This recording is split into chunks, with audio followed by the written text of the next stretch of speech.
huge plume of smoke. No one on the ground was hurt. Well, some welcome relief from heat and humidity today. May-Kay Bealer's out on the weather deck. A nice night, May-Kay. Ben, it is beautiful out here. I'll tell you what, it doesn't get any better than this in August. We've all prayed for a break. Mother Nature's given us a big break, but how long is it going to last? Yeah, we're going to talk about that. Let's take a look at Skycam. Beautiful out there, downtown Winston-Salem. Nice night. It is clear. The stars are out and the bugs are singing. At least they are out here on the weather deck. Let's look at temperatures out there at this hour.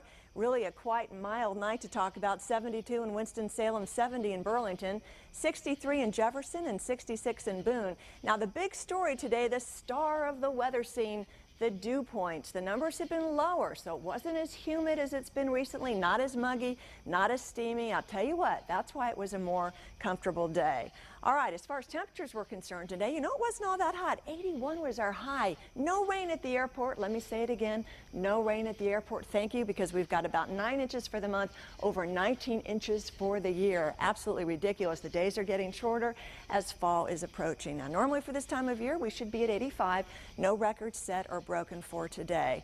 Well, I'll tell you, looking for the really hot temperatures, they're headed this way, folks. Today they were in the middle part of the country. They were in the triple digits and the 90s. Well, yeah, they're going to be headed toward our backyards in just a couple of days. As far as the radar is concerned, as you know, we were very quiet here today, looking at the big picture around the nation, all up and down the eastern seaboard, nice and quiet until you get down to South Carolina, where that frontal system that moved through our area last night and sparked all those nasty storms, well, it stalled down there, and we'll take a closer look at that in a minute. Let's first look at Super Doppler 12 live radar. Nothing going on at all. We're just going to look at it in awe and say thank you, because, yeah, that's a rare sight for this summer. As you know, it's been working overtime.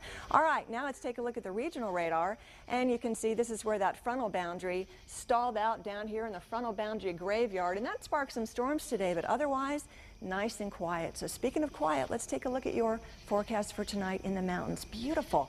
Open the windows, 59 degrees. You might need to put on your winter jammies tonight to stay warm. Beautiful in the foothills and in the mountains tonight. We're talking about clear skies, and I don't see a storm in that picture. I don't see a storm anywhere. So you know what? It's going to be great sleeping weather for tonight. So what's going on out there? Are you ready for a weather flight? It's late, I know. We'll do it very, very briefly. Here we go. Weather flight. All right, let's see what's going on out there. You know, we had that frontal system move through the area last night.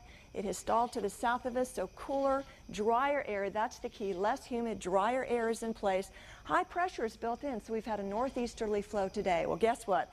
High pressure is going to be moving its position. Therefore, the winds are going to turn out of the south, more southwesterly. And you know what that means? That sticky, hot, humid air from the Gulf of Mexico is going to be returning, and that heat that we talked about in the middle part of the country, that's going to be headed our way as well. But tomorrow is going to be nice. Yeah, if you didn't get out and enjoy today, try to get out and enjoy tomorrow. Look at that, light west winds, 82 in the mountains, and the temperatures in the foothills and the Piedmont are going to be heating up a little bit more today as compared, or tomorrow as compared to today. But nothing as compared to what you're going to see in the 5-day forecast. All right, let me show you quickly the Atlantic Basin, because of course this being hurricane season, the peak of it will be of course September 11th. A lot of things to look at out here. You probably don't know what exactly to look at.